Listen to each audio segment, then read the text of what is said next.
আমি খুব অল্প সংখ্যক ভিডিও করছি, খুব বেশি দিন না যে আমি ভিডিও বানাচ্ছি। আপনারা থাম্বনেল থেকে দেখতে পাচ্ছেন আজকের টপিক হচ্ছে যে একটা মানুষ কখন ম্যানেজার হয়।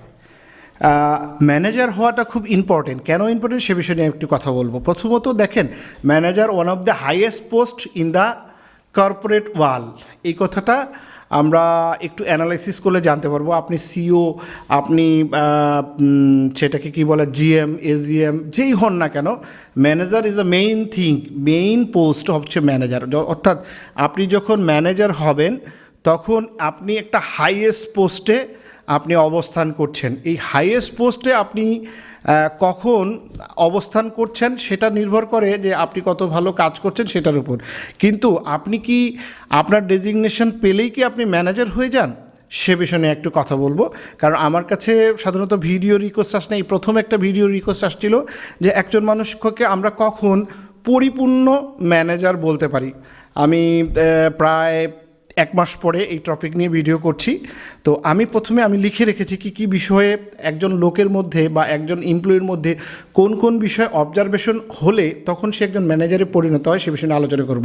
প্রথমত দেখেন, আপনি একটা ডেজিগনেশনে উঠে আপনি শিখতে পারেন, অথবা আপনি শিখে ওই ডেজিগনেশনে যেতে পারেন। ব্যাপারটা এরকম হচ্ছে যে আমি একটা ডেজিগনেশন পাইছি, এর মানে এই না আমি ম্যানেজার হয়ে গেছি। এটা যেমন ব্যাপারটা যেমন মানে সঠিক নয়, তেমনি আমি ম্যানেজার হয়েছি এর মানে এই নয় যে ম্যানেজারের যে ক্যাটাগরি সেগুলো শিখে আমি আবার পরিপূর্ণ ম্যানেজার হতে পারবো না, বিষয়টা এমন না। অতএব আপনি যদি ডেজিগনেশনে হয়ে থাকেন, আপনি যদি একজন ম্যানেজার হয়ে থাকেন, তাহলে এই বিষয়গুলো আপনি আয়ত্তে নিয়ে আসবেন। আর আপনি যদি এরকম অনগোয়িং যে না আপনি এখন অ্যাসিস্ট্যান্ট ম্যানেজার, বা আমরা হয়তো ম্যানেজারকেই ফুল পোস্ট ধরি, যদিও অ্যাসিস্ট্যান্ট ম্যানেজারও একজন ম্যানেজার, তারপর আমরা ধরলাম যে ম্যানেজারই ফুল ম্যানেজারই হচ্ছে হাইয়েস্ট পোস্ট। তো এখন আপনি যে যদি মনে করেন আপনি অ্যাসিস্ট্যান্ট ম্যানেজার থাকেন, তারপরেও হয়তো আপনি ভবিষ্যতে ম্যানেজার হতে যাচ্ছেন, তাহলে আপনি দুইটা কাজ করতে হবে। অথবা আপনি যদি নিচে থাকেন তাহলে আপনি শিখতে শুরু করবেন এখন থেকে যে কী কী জিনিস আমার মধ্যে থাকলে আমি একজন পরিপূর্ণ ম্যানেজার হতে পারি। অথবা যারা ম্যানেজার হয়ে গেছেন, যারা এজিএম ম্যানেজার যেটাই বলি না কেন, হওয়ার পরে আপনি শিখবেন যে আপনি কোন কাজগুলো আপনার মধ্যে অ্যাডপ্ট করলে আপনি একজন পরিপূর্ণ ম্যানেজারে পরিণত হন। আমি মনে হয় বেশি বকবক করছি, মেইন টপিক্সে যাই। প্রথমত একজন ম্যানেজারকে প্রথম যেই জিনিসটা তার মধ্যে আয়ত্ত করছে সেটা হচ্ছে ধৈর্যশীল। অনেক বেশি ধৈর্যশীল। আপনি যখন একজন ম্যানেজার হবেন, আপনি যখন এই ডেজিগনেশনটা পাবেন, তখন সর্বপ্রথম আপনাকে ধৈর্য ধরতে হবে। যে কোনো একটা ডিসিশন, একটা আপনার ডাউন দ্য লেভেলের একটা জুনিয়র অথবা আপনার ম্যানেজমেন্ট যে কোনো একটা কথা বললে সেই কথাটা শোনার সঙ্গে সঙ্গে আপনার রিয়েক্ট করা যাবে না। অর্থাৎ আপনি একটা কথা শুনলে তার মানে এই নয় যে আপনি কথা শুনলে রিয়েক্ট করবেন, বিষয়টা তা না। একটা কথা শোনার পরে আপনাকে একটু ভাবতে হবে, একটু পজ, একটু চিন্তা করতে হবে যে আমাকে যে কথাটা বললো কেন বললো, আকপাস চিন্তা করি এরপরে আপনাকে এই রিয়াকশানটা দিতে হবে। এই জন্য সর্বপ্রথম আপনাকে ধৈর্যশীল হতে হবে সব বিষয়ে। এটা তো আমি একটা কথার বিষয়ে বললাম, সব বিষয়ে ধৈর্যশীল। কোনো বিষয়ে আপনাকে উতলা হতে হবে না। যতক্ষণ পর্যন্ত না আপনি ধৈর্যশীল না হতে পারবেন, ততক্ষণ পর্যন্ত আপনি ম্যানেজার হচ্ছেন না। আপনার অ্যাটিটিউড যদি ওই এক্সিকিউটিভের মতো হয়ে থাকে, একটা কথা বলছে সে চিলের পিছনে দৌড়ানো, বিষয়টা এরকম হলে আপনি সারা জীবন ম্যানেজার হতে পারবেন না। আপনার ডেজিগনেশন হতে পারবে, ম্যানেজার হতে পারবেন না। তারপরে যে বিষয়টা আসে সেটা হচ্ছে আপনি এমন কিছু শেখেন যেটা আরেকজনকে শেখাতে পারবেন। অর্থাৎ আপনি যদি মার্কেটিং টিমের ম্যানেজার হয়ে থাকেন, তাহলে আপনি মার্কেটিং বিষয়ে নতুন কিছু শেখেন, নতুন কিছু অ্যানালাইজ করেন, নতুন কিছু পলিসি তৈরি করার চেষ্টা করেন, যেটা আপনি আরেকজনকে শেখাতে পারবেন। অতএব একজন ম্যানেজারের শেখাতে পারাটাও কিন্তু ম্যানেজার হওয়ার যোগ্যতার অন্তর্ভুক্ত। মানে আপনি ম্যানেজার হয়েছেন, আপনার আন্ডারে হয়তো 10 জন, কিন্তু আপনি নতুন কোনো কিছুই শেখাতে পারছেন না। পুরনো যে যে জিনিসগুলো আছে সেগুলোই আপনি বারবার বলতেছেন এটা করো, ওটা করো, ওটা করো, যেগুলো তারা আগে থেকে জানে।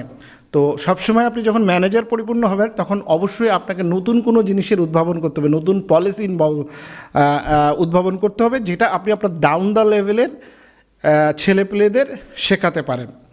তারপর হচ্ছে আরেকটা বড় গুণ বলি, যারা আমরা সেলসম্যান তাদের জন্য বড় বিষয় হচ্ছে যে আপনাকে আমরা হয় কি, যখন আমরা একটা সেল করি তখন আমরা স্টেপ বাই স্টেপ সেলে যাই। হয়তো আমি দেখা একটা এক্সিকিউটিভ প্রথমে একটা ভিজিট করার পর তার টিম লিডারের সঙ্গে বসালো। টিম লিডার হয়তো যদি ম্যানেজার লেভেল হয়, টিম লিডার এটাকে ক্লোজ করলো, অথবা টিম লিডার এজিএমের কাছে নিয়ে গেল। তিনি হয়তো ক্লোজ করলো, কোনো সময় এটা এমডি পর্যন্ত যায়। এই যে সিকোয়েন্স বাই সিকোয়েন্স যেতে হয়, এটা হচ্ছে নির্ভর করে ক্লায়েন্টের উপর। কিন্তু তারপরও অ্যাজ এ ম্যানেজার আপনি যখন হবেন তখন আপনার এই ক্যাপাবিলিটি অর্জন করতে হবে। এই আপনার অন্তত নিজের সেলের জন্য আপনাকে যেন একদম খুব চরম পর্যায়ে না যাওয়া পর্যন্ত আপনার কোনো এমডি বা আপনার আপ দ্য লেভেলের কাউকে লাগছে। এখন আপনি একটা ম্যানেজার হয়েছেন কিন্তু ভিজিট করাতে এখনও আপনার টিম লিডারকে, এসডিএমকে লাগে, জিএমকে লাগে, তখন কিন্তু আপনি ম্যানেজার হননি। তো আপনাকে এই একা একা সেল করার ক্ষমতাটাও অর্জন করতে হবে। এটাও কিন্তু একটা ম্যানেজারের অনেক অনেক বড় গুণ। আচ্ছা, তারপরে হচ্ছে আপনি তখনই ম্যানেজার হবেন যখন আপনি একজন ম্যানেজমেন্টের প্রতিনিধি হবেন। এটা খুব ইম্পর্ট্যান্ট একটা কথা, এই কথাটা আমরা ভুলে যাই। দেখেন, আমরা এমপ্লয়ি হলেও যখন আপনি ম্যানেজার হবেন বা এজিএম হবেন বা জিম, এগুলো কিন্তু সবাই manager. Assistant general manager, general manager, DGM, deputy general manager, সিওটিও পরবর্তী এই পোস্টগুলো ক্রিয়েট করা হয়েছে। কিন্তু আফটার অল ম্যানেজারের থেকে কিন্তু এই পোস্টগুলো আসছে। আপনারা যারা এই বিষয়গুলো এইচআর অ্যাডমিনে আছেন তারা এই বিষয়গুলো জানেন। আজকে থেকে প্রায় 15 বছর আগেই হতো আমরা সিও কি এগুলো জানতাম না, এটা উদ্ভাবন হয়েছে। এগুলো অনেক কারণে উদ্ভাবন, এটা নিয়ে পরে ভিডিও করা যাবে, অন্যদিকে না যাই। আমি আজকে ম্যানেজার নিয়ে ইয়ে করছি। অতএব আপনি এজিএম, জিএম, ম্যানেজার যেই হন না কেন, আপনি কিন্তু ম্যানেজার। ওকে, তারপর আপনার সময় সম্পর্কে অনেক বেশি সচেতন হতে হবে। আপনি ধরেন অফিস আসতেছেন, আগে আসতেন যে স্যার আমি আজকে জ্যামের জন্য আমি 10 মিনিট লেট। কালকে আপনি বলছেন স্যার আমি তো আজকে ঘুম থেকে উঠতে পারি, আমি লেট। দেখেন, একজন ম্যানেজার কখনো এই ধরনের এক্সকিউজ দিতে পারবে না, কারণ ম্যানেজারের কাজ হচ্ছে সবার আগে সে অফিসে গিয়ে বসবে, তবেই সে ম্যানেজার হবে। এবং একদিন দুদিন তো অ্যাক্সিডেন্ট হতেই পারে, কিন্তু আপনার এই অ্যাটিটিউড যদি থেকে থাকে, আপনি অ্যাসিস্ট্যান্ট ম্যানেজার বা এক্সিকিউটিভ লেভেলে যে অ্যাটিটিউড ছিল যে না স্যার আজকে জ্যামের কারণে লেট, কোনো ম্যানেজারের জ্যামের কারণে লেট হবে না। প্রয়োজনে সে 1 ঘন্টা 2 ঘন্টা আগে অফিস থেকে বাড়ির থেকে বেরোবে, তবুও সে আগে গিয়ে উপস্থিত হবে। কারণ সে যদি আগে উপস্থিত না হয়, তার ডাউন দ্য লেভেলের বাকিগুলোও তাকে ফল করে।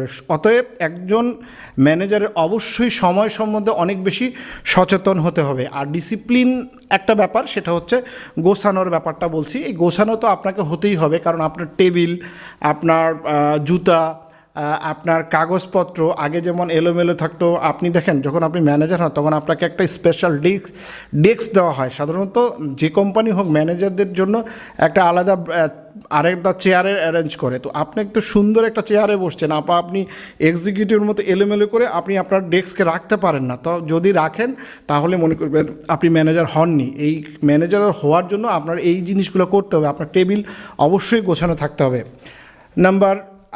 এরপরে যে বিষয়টা এসে সেটা হচ্ছে অন্যের সমালোচনা করা বন্ধ করতে হবে। আমাদের এটা কর্পোরেট লাইফের খুব বড় একটা প্রবলেম, সেটা হচ্ছে আমরা সমালোচনা করি যে সামনে নেই, আমরা যেটাকে গীবত বলি, ঠিক আছে, যেটা আমাদের ইসলাম ধর্মেও অনেক জায়গায় নিষিদ্ধ করা আছে, এবং তবুও আমরা করি। ব্যাপারটা হচ্ছে এরকম। এটা আমরা সব জায়গায় কিন্তু এই গীবত করাটাকে নিষেধ করা হয়েছে। দেখা যাচ্ছে আপনার টিমের 10টা ছেলে, কিন্তু আপনি কি করছেন, একটা ছেলের বদনাম আরেকটা ছেলের আগে করছেন, আরেকটা ছেলের বদনাম আরেকটা ছেলের আগে করছেন, এবং আপনি আপনার ম্যানেজমেন্টকে নিয়ে আলোচনা করছেন, আপনি আপনার হেড অফ পজিশনে সিওকে নিয়ে আলোচনা করছেন, আপনার ডাউন দ্য লেভেলের এইচআর অ্যাডমিন আছে তাকে নিয়ে আলোচনা করছেন। এই যে আলোচনাটা আছে, টোটাল যে সমালোচনার বিষয়টা, একজন ম্যানেজারকে এই সমালোচনা বন্ধ করতে হবে। কোনো প্রকার সমালোচনা করে যদি কারো সম্বন্ধে কোনো ফল পান, যদি কোনো অন্যায় পান, তাহলে আপনাকে সরাসরি বিনয়ের সুরে তাকে বুঝিয়ে বলতে হবে। এটা গেল। এরপরে যেটা হচ্ছে ম্যানেজমেন্টের সঙ্গে কথা বলার ধাঁচ বা নিয়ম জানতে হবে। এখন এটা অনেকেই, আমরা মার্কেটিংয়ের লোক সাধারণত অনেক পাকনা টাইপের হয়ে থাকে। আমরা অনেকে বলতে পারি যে ম্যানেজমেন্টের সঙ্গে কথা বলা আবার কি। আমি তো সবসময় বাংলাদেশের সবচেয়ে, আপনি যেহেতু ল্যান্ড অ্যাপার্টমেন্টের ছেলেমেয়ে বলবে যে আমরা তো সবসময় বড় বড় ক্লায়েন্টের বড় বড় এমডির সঙ্গে মিট করে আসি, তাহলে ম্যানেজমেন্টের সঙ্গে কথা বলার জন্য স্পেশাল কী শিখতে হবে? ব্যাপারটা তো এরকম হয় আসলে না। আপনার জানতে হবে যে আপনি একজন ম্যানেজমেন্টের সঙ্গে কীভাবে কথা বলবেন।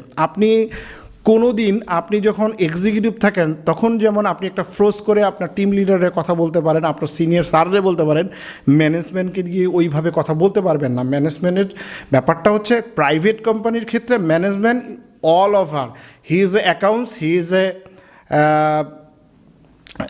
HR, he is a admin, he is a head of sales, everything. So এই ক্ষেত্রে আপনি যদি প্রাইভেট কোম্পানির ম্যানেজার হন তাহলে অবশ্যই আপনার শিখতে হবে আপনি কিভাবে আপনি একটা ম্যানেজমেন্টের সঙ্গে কমিউনিকেশন হয়। এটা অনেক বড় একটা বিষয়, এটা নিয়ে আমি আরেকটা ভিডিও করব। আমাকে আরেকজন বললো যে না, ম্যানেজমেন্টের সঙ্গে কথা বলাটাও শিখতে হবে। দেখেন, ম্যানেজমেন্টের টোন বোঝা, ম্যানেজমেন্টের কথা বলা, এটা কিন্তু খুব ইম্পর্ট্যান্ট একটা বিষয়। কারণ আপনি যদি ম্যানেজমেন্টকে না বোঝাতে পারেন, ম্যানেজমেন্ট কিন্তু আপনার ক্লায়েন্ট না, বুঝতে হবে। ক্লায়েন্ট এক জিনিস, তার কাছে একটা জিনিস, তার একটা প্রয়োজন, তার কাছে একটা বিক্রি করবে না। আর ম্যানেজমেন্টের কাছে আপনার কী প্রয়োজন, আপনার ডাউন লেভেলে কী প্রয়োজন, আপনার অফিসের কী প্রয়োজন, সেটা কিন্তু বোঝাবেন। দুইটা কিন্তু এক জিনিস না। এই জন্য আপনাকে অনেক বুদ্ধিসত্তার অধিকারী হতে হবে এবং আপনি কিভাবে কথা বলবেন, আপনার এই টোন সম্বন্ধে বিশাল একটা ধারণা থাকতে হবে। সো ম্যানেজমেন্টের সঙ্গে একজন ম্যানেজারকে কথা বলার ক্ষমতা রাখতে হবে এবং এই বিষয়ে তার সঙ্গে আলোচনা করতে হবে এবং সে অনেকের কাছ থেকে এটা বিষয় শিখবে। এরপর আসে, একই সাথে আপনাকে ম্যানেজার হলে, আপনি মার্কেটিংয়ের যদি ম্যানেজার হন বা যে সেক্টরের ম্যানেজার হন না কেন, তাহলে একই সঙ্গে আপনাকে অনেক বিষয়ে আপনার জ্ঞান থাকতে হবে। যেমন আপনি যদি মার্কেটিংয়ের ম্যানেজার হন তাহলে আপনাকে HR জানতে হবে, আপনাকে অ্যাকাউন্ট জানতে হবে, আপনাকে অ্যাডমিন জানতে হবে। এই যে সমস্ত সেক্টরে, আপনার একটা কোম্পানির মধ্যে যে কয়েকটা সেক্টরে CR আছে বিভিন্ন কোম্পানিতে, এই যে প্রত্যেকটা সেক্টরে কাজ সম্বন্ধে আপনার একটা ধারণা থাকতে হবে। কারণ একজন CEO কিন্তু পুরো ডিপার্টমেন্টগুলো চালায়। সো একজন ম্যানেজারের কিন্তু ভবিষ্যৎ CEO, বা আগে আমরা বললাম যেটা 15 বছর আগে হয়তো এই পোস্টটা ম্যানেজারই ছিল, যেটাকে পরবর্তী GM, AGM, আপনার CEO, ASIST, CMO, বিভিন্ন পোস্টে বিভিন্ন সময় বিভিন্ন জায়গায় হচ্ছে। তো manager is a important thing. তারপর ম্যানেজারের যেটা সর্বশেষ জানার বিষয়, সেটা হচ্ছে বর্তমান অবস্থার সম্বন্ধে তার বৃহৎ ধারণা থাকতে হবে। বর্তমান রাজনীতি, বর্তমান অর্থনীতি, বর্তমান খেলাধুলা, এই যে সমস্ত বিষয়ে তার অনেক ধরনের ধারণা থাকতে হবে এবং পরিষ্কার ধারণা থাকবে, কোনো ভুল তথ্য দেওয়া যাবে না। তো এই সম্পর্কে আমি কয়েকটা বিষয় মোটামুটি আলোচনা করলাম। তো আপনারা যারা ম্যানেজার হয়েছেন, আশা করব তারা এই বিষয়গুলা নিজের মধ্যে আয়ত্ত করার চেষ্টা করবেন। দেখেন, আমার ব্যাপারটা হচ্ছে এরকম না যে এইটা আমার এই ভিডিও শুনে আপনি রাগ করবেন। অনেকে হয়তো শুনে রাগ হবে যে না, আমার মধ্যে কেন নাই, এটা কেন থাকতে হবে, ওটা কেন থাকতে হবে। এটা পরের বিষয়টা একটু থিঙ্কিং করেন। যদি আপনার মধ্যে এই জিনিসগুলো না থাকে তাহলে আয়ত্ত করেন। আপনি হয়তো কালকে ম্যানেজার হয়েছেন, আজকে আপনি দেখেন, আমি কিছুদিন আগে একটা পোস্ট করেছিলাম, সেটা হচ্ছে সেই লোক মূর্খ যে শিখতে চায় না। যে লোক পড়ালেখা জানে না সে কখনো অশিক্ষিত হতে পারে না, বরঞ্চ যে শিখতে চায় না সে হচ্ছে মূর্খ। তো আমি যে স্টাডি দিচ্ছি, যারা আপকামিং ম্যানেজার হচ্ছেন তাদের জন্য খুব ইম্পর্ট্যান্ট, তারা এখন থেকে এগুলো আয়ত্ত করা শুরু করেন। এবং যারা ম্যানেজার হয়ে গেছেন তারা ধীরে ধীরে এই জিনিসগুলো, আমি যে জিনিসগুলো হচ্ছে রিভাইজ করতে পারবো না, কারণ অনেকগুলো জিনিস আসছে, এই জিনিসগুলো আপনারা নিজের মধ্যে আয়ত্ত করার চেষ্টা করুন। তারপর আমি একটু ফাইনাল টাস্ক যেটা বলি, প্রথমত শেখানোর ক্ষমতা রাখতে হবে, ধৈর্যশীল হতে হবে, সেলস 1 লাখ করার ক্ষমতা রাখতে হবে, কোম্পানি বা ম্যানেজমেন্টের প্রতিনিধি হতে হবে, ম্যানেজমেন্টের সঙ্গে কথা বলার যোগ্যতা অর্জন করতে হবে, সময় সম্পর্কে সচেতন হতে হবে, একই সঙ্গে মার্কেটিং, অ্যাডমিন, HR সমস্ত সেক্টর সম্বন্ধে আপনার ধারণা রাখতে হবে। অন্যের সমালোচনা করা যাবে না, সময় সম্পর্কে অনেক অনেক বেশি সচেতন হতে হবে। এরপরে যে বিষয়, একটা জিনিস আমি ভুলে গেছি, সেটা হচ্ছে ড্রেস আপ। ম্যানেজমেন্টের ওই আমি বলেছিলাম মনে একটা বিষয় যে গোছানো থাকতে হবে। ম্যানেজারের কিন্তু অবশ্যই ড্রেস আপ সম্বন্ধে অনেক অনেক সচেতন হতে হবে। একটা ম্যানেজার হয়ে সে এলোমেলো shirt, colourful shirt, check shirt পরে কিন্তু অফিসে আসতে পারে না। সে একজন ম্যানেজার, সে টাই পরতে শিখেনি, সে কখনো ম্যানেজার হতে পারে না। তার টাই পরলে গলায় ব্যথা লাগে, গলা লাগে, বিভিন্ন গরম লাগে, এই বিভিন্ন অজুহাত দেখে সে টাই পরে না, তখনও কিন্তু একজন ম্যানেজার না। আমি এই টপিকটা বাদ দিয়েছিলাম, এটাও হতে হবে। একজন ম্যানেজারের অবশ্যই গরম ঠান্ডা যেই হোক না, কারণ আপনার প্রত্যেক অফিসে AC থাকে, তো AC থাকে, ফ্যান থাকে। সো আপনি কেন টাই পরলে আপনার গরম লাগবে? তো আপনার এই যে বিভিন্ন স্যুট দেখে বা বিভিন্ন অজুহাত দেখে আপনি টাই পরবেন না। আপনি আপনার যে কালারের শার্ট পরবেন বা যে কালারের কোট পরছেন সেটা কীরকম হবে, স্ট্রেপ হবে, কালারফুল পরা যাবে না। এটা এমন একটা কালার পরতে হবে যেটা সামঞ্জস্য, যেটা দেখতে অড না লাগে, এই ধরনের কালার পরতে হবে, because of you are the manager. Okay, সবাইকে ভালো থাকবেন। এরপরে হচ্ছে বর্তমান সময় সম্বন্ধে আপনাকে বৃহৎ একটা ধারণা থাকতে হবে। সবাই ভালো থাকবেন, আসসালামু আলাইকুম। আমি মনে করি আমার এই ভিডিওটা আপনারা যদি একটু মনোযোগ দিয়ে শুনেন, অনেকে আছে অনেক কিছু শিখতে পারবেন, আবার অনেকে আছে এটা শুনে আমার উপর রাগ করবেন, কিন্তু আমি যেটা বলেছি এটা বাস্তবতা। ভালো থাকবেন, টাটা।